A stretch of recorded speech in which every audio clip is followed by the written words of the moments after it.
Moving from survivor to thriver after narcissistic abuse is an uncomfortable process. It means letting go of the idea of justice because you know that person has already moved on and seemingly has so-called a better life. And you also know that they are surrounded by yes men because people want to garner their attention and admiration, and I find them extremely charming, so they don't hold them accountable and they don't challenge them on the things that they should. You also know this person has been using any type of strategy and systemic tactics to harm you further through post-separation abuse, whether it's legal or custody threats or making co-parenting difficult or smearing you in the community or doing all sorts of stuff, and everyone around them seemingly doesn't challenge their hostility, their intimidation, the way that they menace you, and the way that they're taking advantage of you. There comes a point as a victim, as someone who's survived all of this, where you realize that it's just unfair, that there's not going to be equity,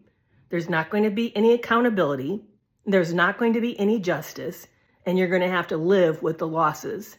And many of us see the injustice of this, the hypocrisy of this, and letting go of this feels wrong. The win is getting to a place where that person is no longer significant to you and you have moved on with your life as much as you can. And I'm not saying they're not still doing horrible tactics to mess up stuff, but you no longer expect anything different. You no longer have to have a need to tell everybody what they're doing, and you no longer expect the society around you to do anything less than be a yes man to that individual. It's hard to move on to become a thriver. This inability of society to hold predators, hold exploitative people accountable, often becomes a trap for the survivor, where they then feel like they have to carry their anger as a way to try to hold that person accountable because there's a lack of accountability in the greater society. But unfortunately, that's at a cost of your growth. Part of healing is realizing this injustice will stand, but it shouldn't destroy your life,